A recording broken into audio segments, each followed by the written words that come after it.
All right, what's going on, ladies and gentlemen, boys and girls? Aaron here, back once again from the Remote Closing Academy podcast, and this episode is going to be a little bit different than the ones we've done, or the three we've done up to this point, and that is because this is the first guest that actually hasn't had previous sales experience. Now, he's going to go through his entire story, actually how he had a pretty rough childhood, dad being in the military, which I could resonate a lot with, and him just going through different things through, alcohol and addiction and just all these things, and how he's able to come out of that, find a new career in the remote closing, high ticket space, and really just change his life, not only make more money than he's ever had before, but also, step out of his full-time job, take all this, way more seriously, retire his wife, spend more time with his family, and just overall just change his life. You can't really say more than that. So without further ado, guys, let's go ahead and jump in today's episode of the podcast. Max, how's the day going so far? Man, it's going good. I'm excited. Glad to be here. Anytime I get to interact with the RCA community, it's usually like I need it more than they do. So, yeah, so I'm excited, man. I'm just glad to be here. Glad to connect with you, Aaron, and really looking forward to sharing some of what I've experienced.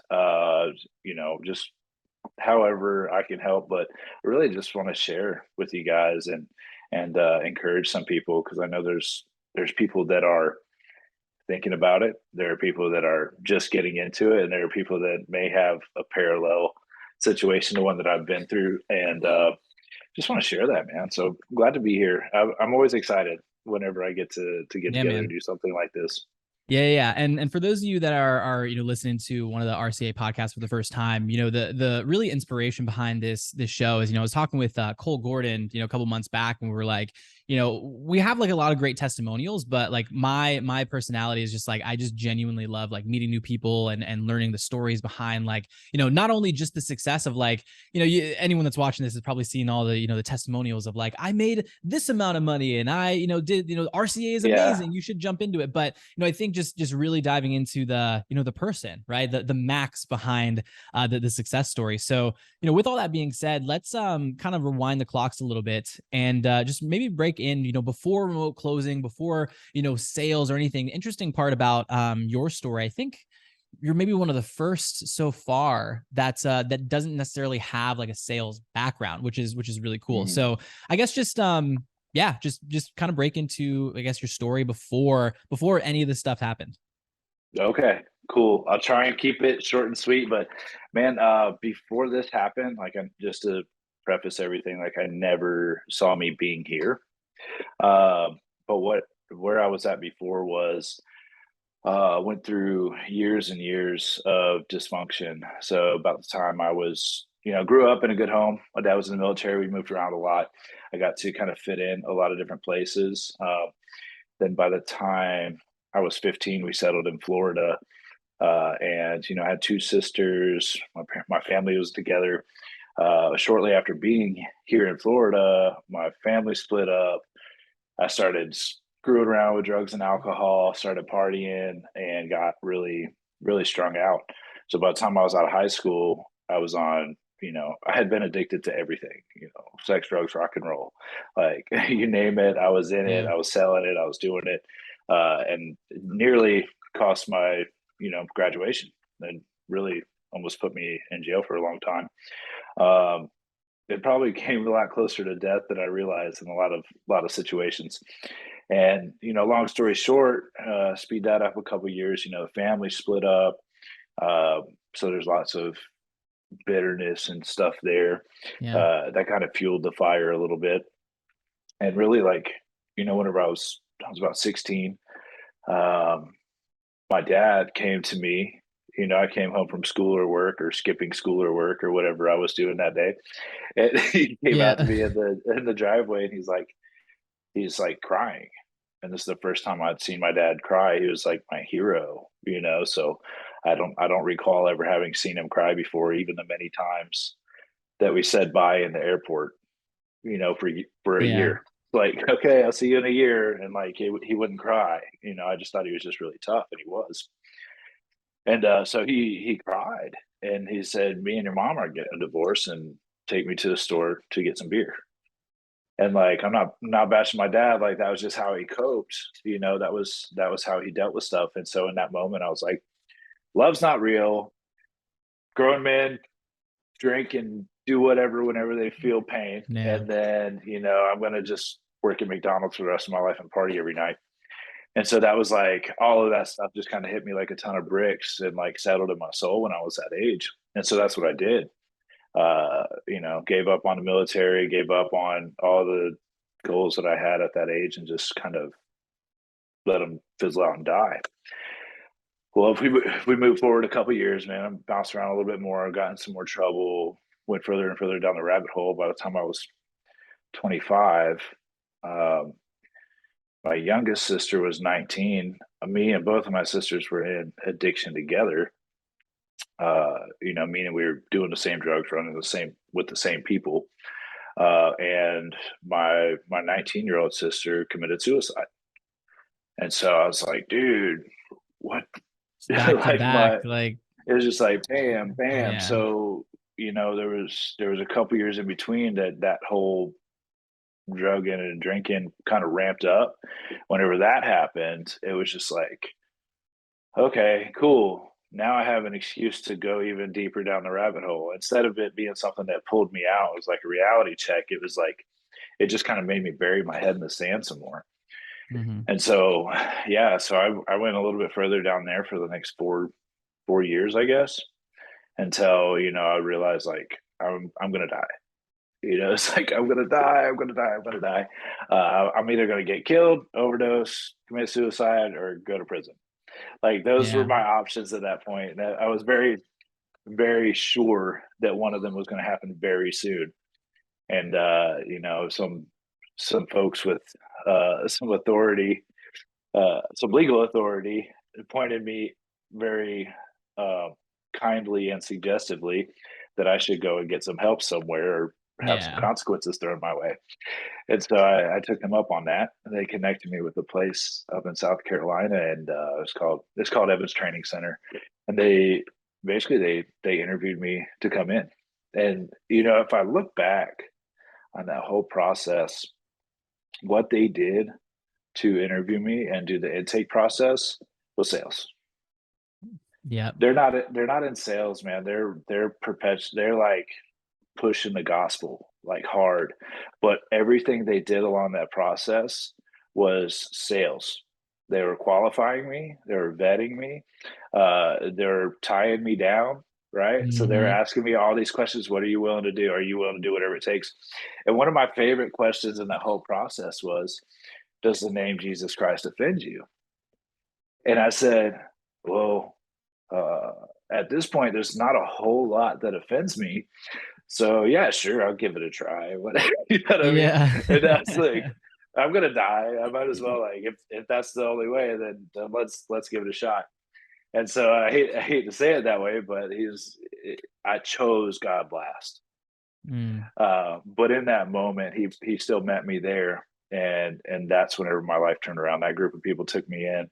They loved me. They put up with my crappy attitude for months and years, and helped grow me up to a place that I was able to function without drugs and alcohol and be, a productive member of society. And so after that, met my wife. We moved back to Florida, and then now here we are. We've been down here for 3 years, but I joined RCA about a year ago, and at that point, I was in maintenance. I was doing, apartment maintenance. I was busting my back. I was like, dude, this can't be the ceiling. Because throughout that whole process, I realized like I went through this, and this, and I'm alive and I'm here to tell the story. So this can't be all that God has planned for me. So I was very restless. I was Yeah. very frustrated.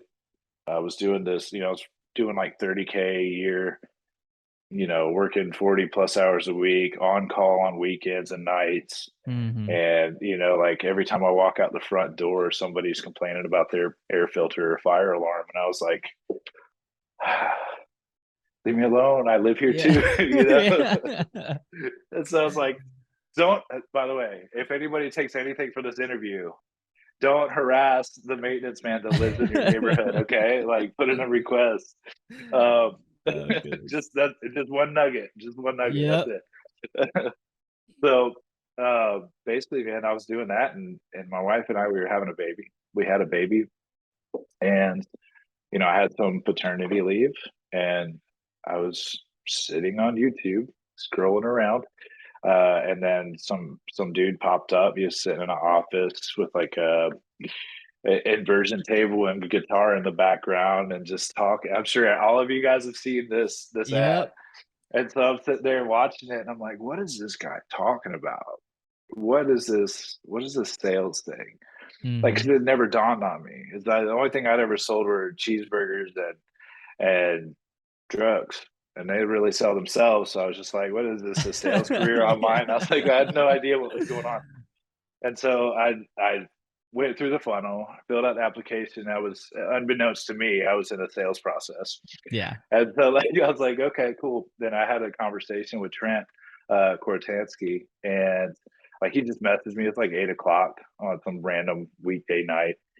And he just started having a conversation with me, asking me what was up, why I was interested. Just kind of really getting to know me and asking me questions that kind of opened up and like challenged my thinking just by saying, "Hey, why are we having this conversation? Where are Yeah. you stuck in life? What do you want to see things be?" And we hopped on a quick phone call right after that. It can't have been more than 10 minutes. And then he set me up to talk to AIM. And so we talked, and then I realized, I was like, okay, this is a big conversation. But she walked me through, she did a really deep dive with me about where I was at, like why I wasn't happy there, and then what the possibilities were to be somewhere else, Mm-hmm. and really kind of connected the dots and help me understand like a change in career, a change in like upgrading your basically upgrade your gray matter. Like learning new skills is going to help you get to a place that you've never been before, but you can't do it without skin in the game. And I'm not quoting her. I don't remember all the things that she said. Yeah. So I'm trying to represent the idea of what I took away from the conversation. So, but everybody that I talked to there, I wasn't keen on the idea. I didn't know what remote closing was. I didn't know what inbound sales were. I mean, I knew people sold stuff, but I didn't know that like the high ticket space was really a thing. I didn't think about e-learning, even though I had bought e-learning Yeah. courses before. You know what I mean? Like I didn't even think about like, whoa, this is a career. I just thought it was something that you just went through to get stuff. Mm-hmm. And so they basically they through the conversations that I had with her and Aaron Raposa, they basically helped me understand like if what happened in my mind was if they're able to sell to me a product I didn't know I wanted or needed Yeah. through their sales training, which is what they are selling, then I want it. It's like they took me from a place of not knowing this existed to spending money I didn't really have. Yeah. Right. It was definitely a leap of faith for me. There were a lot of arguments at home, just so you know, guys and gals. That's probably par for the course. You know what Exactly. I'm Yep. saying? If Like, you have a significant other or somebody else, they're always going to, rightfully so, right? Play a little bit more devil's advocate to make sure that it is, if you're with someone and they don't really care, like you might want to question some some stuff there. yeah, But they might yeah, care too 100%. little. Yeah, exactly. So if your partner is not in that camp, that's great, cool, power to you. I mean, but if they are in that camp, don't like. Sometimes I would say sometimes you just have to know like, is this right?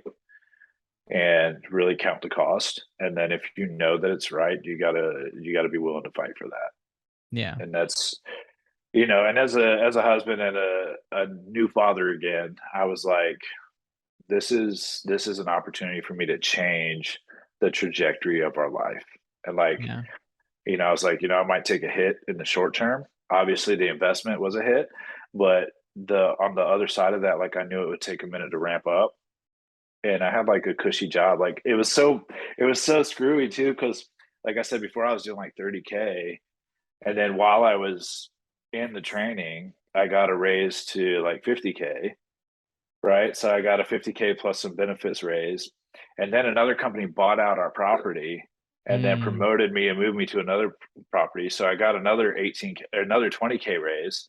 So I went up 40K in income for the year, doing something I didn't like, that yeah. really tired me down. And like the benefits were there, the apartment concession was there, and I was like, this isn't what I want to do.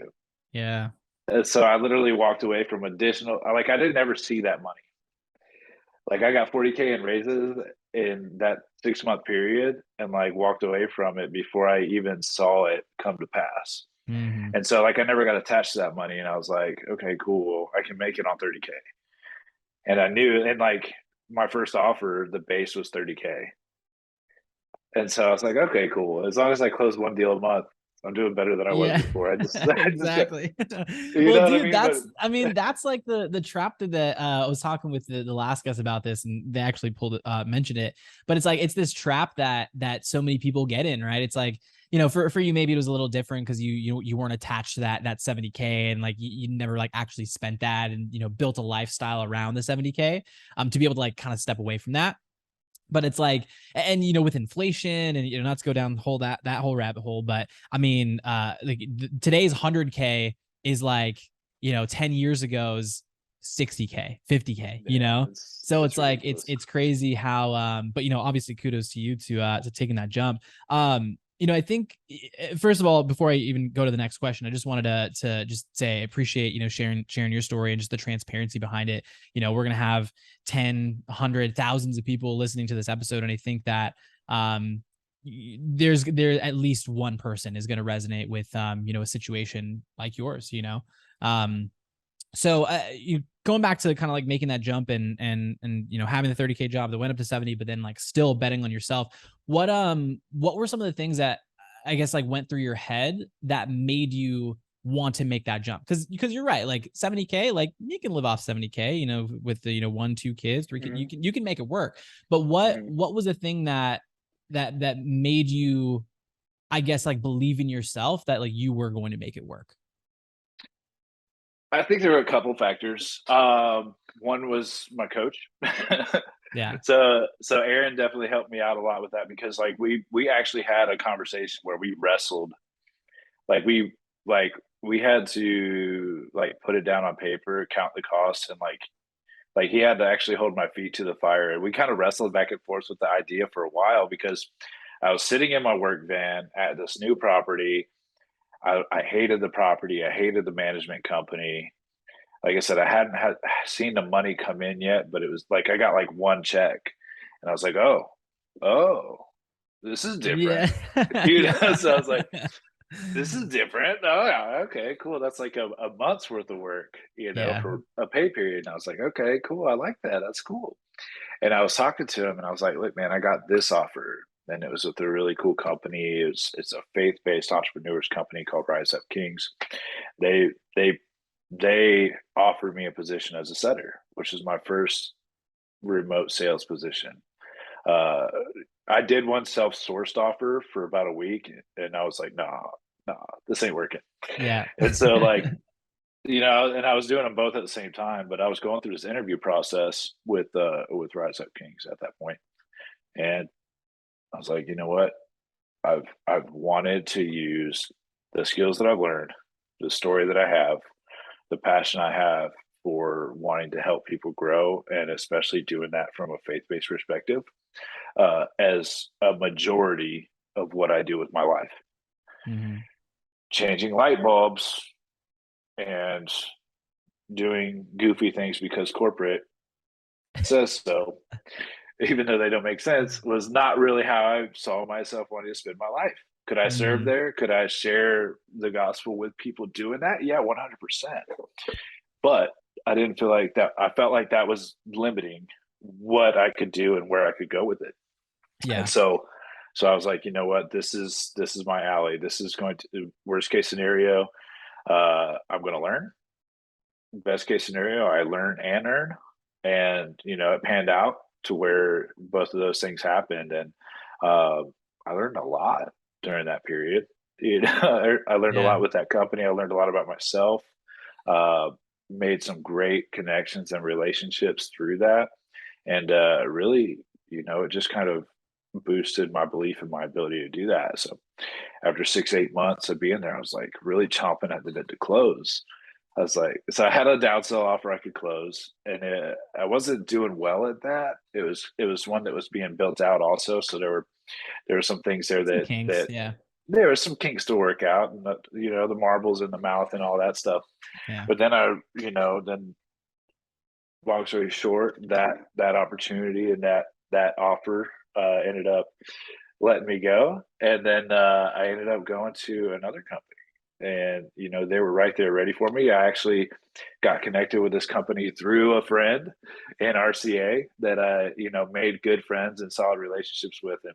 His name's Kyle Sullivan, and he and we've been going back and forth. Like we have like hour-long conversations on the phone, every week, or we just check in and like, hey, dude, this is what I'm going through. Hey, dude, this is what I'm going through. Whether it be sales or home life or the kids or whatever. And like we Yeah. just from across the country became like best buds. And it's all because like we're in the same space.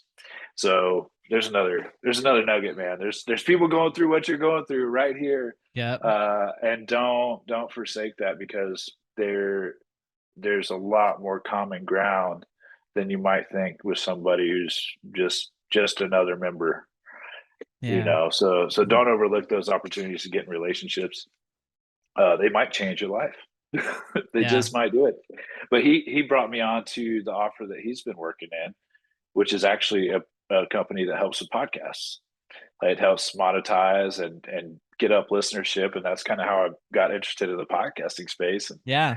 And so I'm like, dude, let's get It's a together. Let's do this. coincidence. Yeah. That's What a awesome. coincidence. Yeah. But it's really cool, man. So we got into that, and my first month, I kind of shared a little bit about that, and I wasn't trying to brag. Just to be really clear, man, because it's you kind of alluded to it earlier. It's not all about the money, right? Mhm. There's a lot of stuff that comes with that. There's peace, there's joy, there's like freedom, there's time with your family, there's the ability to make different choices. Right now, it's 10:30 on a Tuesday morning where I'm at, and I'm like sitting here. I borrowed my friend's office to record a podcast to share my story. If I was still doing maintenance, I wouldn't be able to do this. Mm. You know what I'm saying? I wouldn't be able to spend time, with the church like I want to. Yeah. I wouldn't be able to spend time like taking my family on vacation like I wanted to before. Which we had an awesome week last week doing vacation for our whole family had birthdays last week. So Good, so man. that's what we did, and we were able to celebrate that. And I wouldn't have been able to do that if I didn't make the sleep.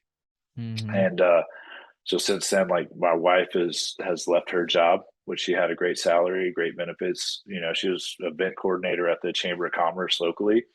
So all the connections, the salary, all that stuff, she was able to walk away from that and be a stay-at-home mom. Dude, that's Um, amazing. yeah, and it's like, it's scary at times because it's a lot of weight and pressure, but at the same time, it's like, I know just from the short time I've been in this space in the last year, less than a year, I've been in this space. I went through the training, got a job, got multiple jobs. Like I've gone out and contracted my own jobs with companies that I love and believe in on the side as a consultant. And, it just works for me because I took what you guys teach and just applied it to my life and my passions and said, oh, well, what's cool? Okay, they teach worship. Okay, cool. Let's go talk to Jake over there and see if I can be a part of their team for a little bit. So there's just like little, just it's just a cool thing, man. And Yeah. I feel like I'm kind of getting off track here, but No, dude, but I think like I'm just like kind of taking it all in and listening to like each of these points because like there's multiple points in there where like it just gave me like chills because I think there's in this online space kind of like what you talked about is there's unless you're in the space and you're like really in the space, it's like it's kind of separate from the outside world. It's like, and one, two, like the first three people that we had on the podcast, like they'd already kind of been a part of like not necessarily like the online space, like the high ticket sales part of it, but it's just it really is this like untapped world, right? Like this untapped world that there's just so much potential for literally anybody, right? If you're willing to put in the work, you're willing to put in the effort, and this isn't even a pitch for RCA. This is just in general, like one of the things that Cole really just pushes in a lot of the ads and content is like this is an untapped industry, and kind of like what you said too is like you left one job, or not left, but got let go or whatever, right? You left one of the what's it called, the offers, but then like you were able to find another one. Because there's literally a shortage of people like Max, right? Closers, like appointment setters. These businesses will not only pay you, but pay you lots of money to solve a problem that they have. And that is, trading your skills for the time that they don't have to run the business in order to take those calls. So no, I think everything that you shared in there is really kind of all the culmination of like all the hard work that you've put in, the sacrifice that you've made, which I'm sure it has come with, sleepless nights sometimes and grinding and outreach and follow up and all that kind of stuff to make sure that you are providing for your family. But, what would you say like is, because we've talked about like some of the offers and some of the wins and maybe some of the setbacks, but what's maybe like one of the hardest parts that you found through the whole process? Because obviously I like talking about the sunshine and rainbows, but for anyone that is coming in, I want them to also understand like it isn't easy, right? It's hard work that goes into it. So what would you say, like if there was any like major roadblocks for you that someone that is maybe thinking about getting into remote closing should have on their radar? Okay. I've got a gigantic laundry list of things that have been brought to my attention, both internally and externally, thanks to significant people in my life. But I would say one of the biggest roadblocks I've had is self-discipline. With the ability to do this job from anywhere comes the responsibility of making yourself do it. So it's like, I think I'll just stay in my pajamas today. And then like that can turn into, and I'm not saying that's my habit. It's not my habit. I don't do that. It's kind of like a part of the growth process. It's like, if I'm going to say, it's also part of being human. It's like when when you go from basically being on call as in your past job into now, it's like I don't necessarily have to go into work, or I don't have to answer this one call, right? It's just the Spider-Man quote, right? With great power comes great responsibility, being able to hold yourself accountable. 100%, man. And like that same mindset applies to staying in a growth mindset. Like, because it's really easy to be like, I have arrived, I have done this, look what we have created. It's like, but that's not the end goal, right? Because whenever we sign up, we say, for some of us, we say some things like, I need to make 5K a month. If I could only make 5K a month, if I could only make 5K a month, I could walk away from everything, and I would be so happy. And then you get there and realize, oh, but wait, there's more. That's it. and it's not, and I'm not saying like, I'm saying, yes, shiny thing syndrome happens. But what I am saying is there's so much more to, once you get to that place, you realize, oh, I can do that in 20 hours a week. So how am I going to choose to spend my time and resources and steward those things that I've been entrusted with in a way that's going to be healthy, good, beneficial, and enjoyable for others and myself? And that's another part of the discipline part. It's like, oh, cool, I have this resource, and it can be really tempting to sell everything to everyone. Yeah. What I'm saying? It's like, oh, hey, mom, you should start a podcast. But it's not, just because you could do it doesn't mean you should do it. Yeah. Right. And so that responsibility as well, to be able to take away a sale or not make a pitch, get I would say get to a place where you're just totally cool with not making a sale. Then they'll start happening. Mm-hmm. Like, because like we like to do this, I like to do this. I'll just make it personal. I like to do this, and so whenever I do this, I get very, like I imagine my 1-year-old, like he'll get angry, he'll go, ooh, just like he'll just shake all over and clench his fist, But Yeah. whenever I get like that, and I want to hold on to everything, or I'm so attached to the outcome, I get to a place where I'm just like I push people away. And if I'm just attaching an outcome, if it's a good fit and if it's the right thing and if it's helpful and it's meant to happen, and it happens. Mm-hmm. I'm saying that to say keep your skills sharp. Yeah, dude. I think there's I mean, even in you saying that stuff, like there's so many things that comes to mind for me, like, having an accountability partner, right, is a solution to that a lot of times. Cause it's funny within the company with Cole, we recently did like a 6 week like health challenge.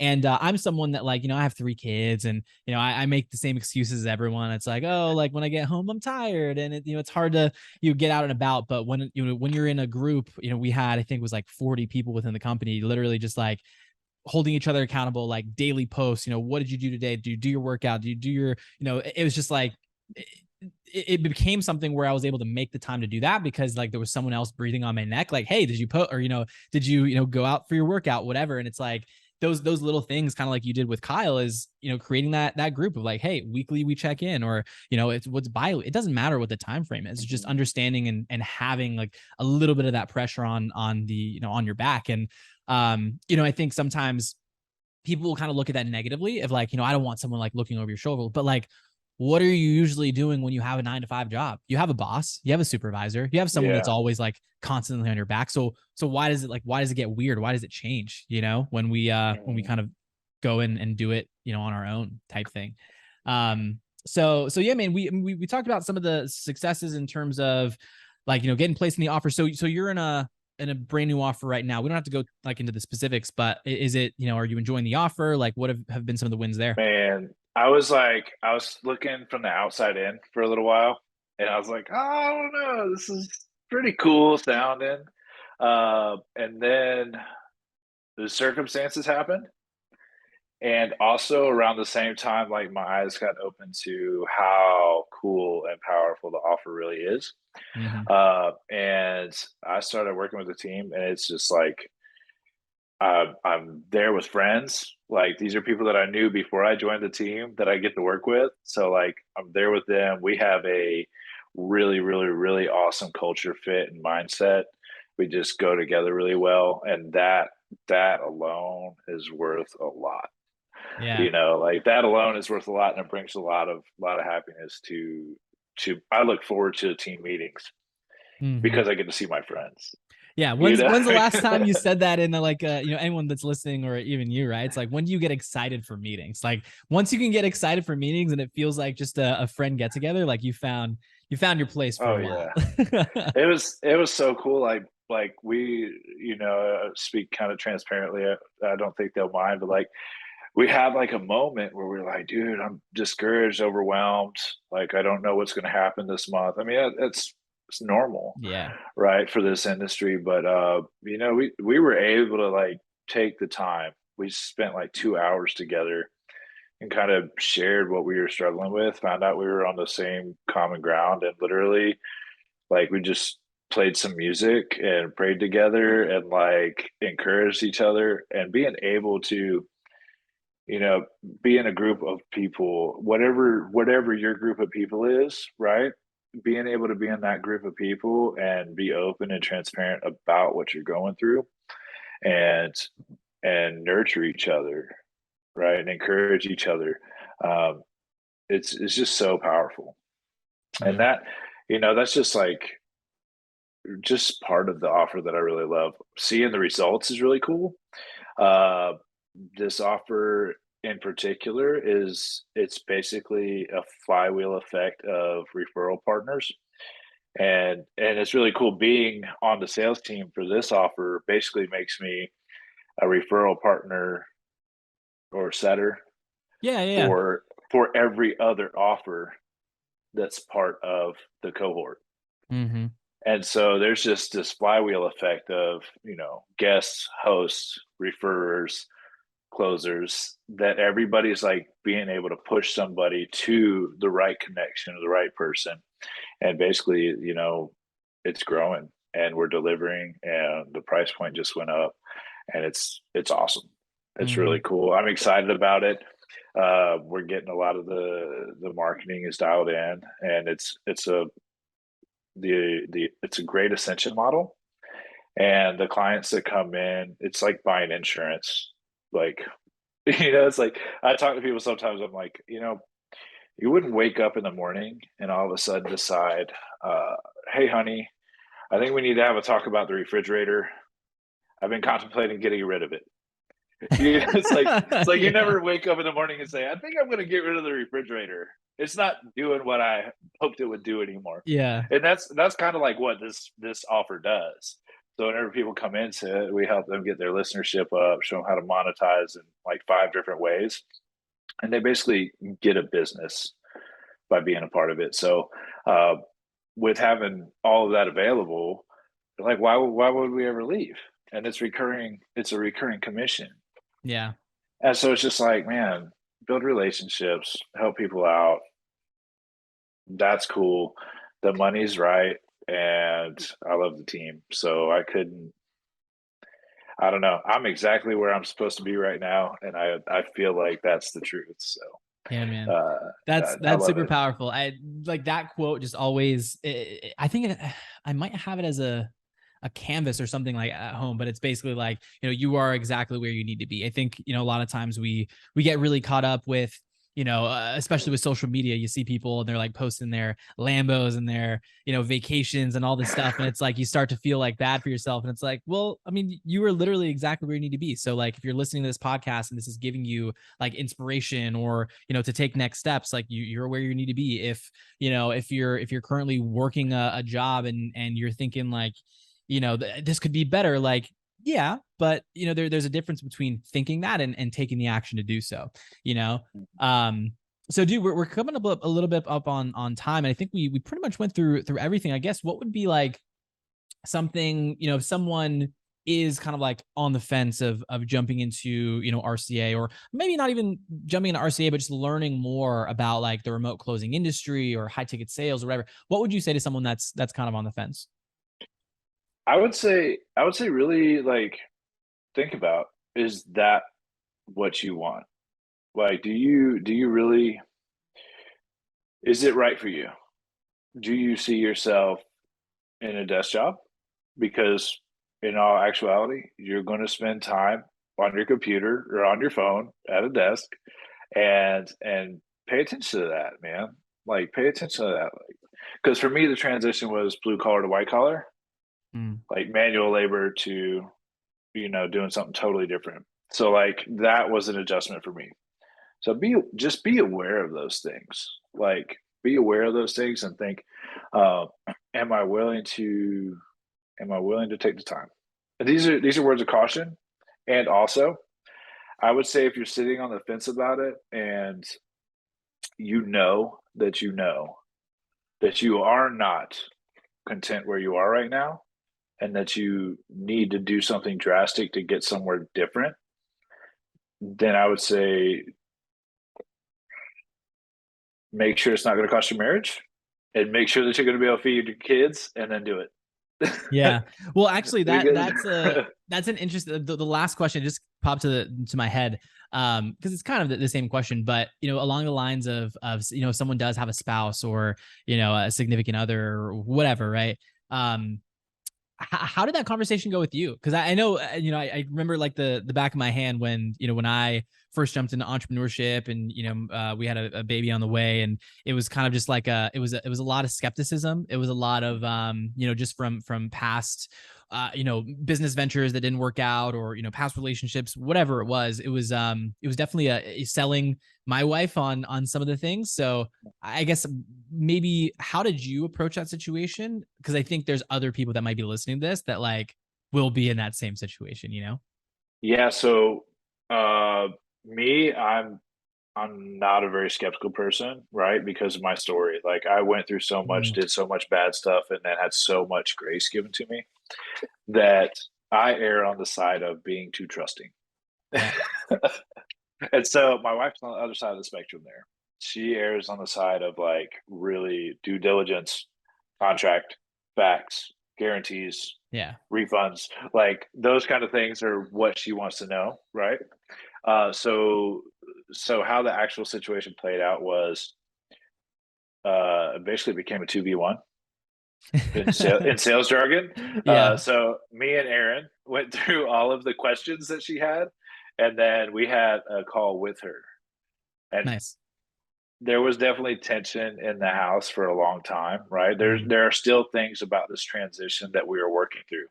Like if I work from home, the hey, I'm home, but I'm not home Yep. conversation is happening. And also the the whole it's just a whole it's a big shift for everyone, but having that conversation and like literally we had a 2v1. She looked over the contract. We were like, what's the guarantee? All I had to satisfy all of those things. And RCA and Aaron and AIM and everybody did a really great job with helping that happen Hmm. because I think because they saw and they knew that first of all they didn't sell it to me. They don't sell to from what I've seen, they don't sell to people that aren't going to be able to make it, right? Yeah. Because you can't skill transfer to somebody who doesn't have the attributes to transfer the skill to. Exactly.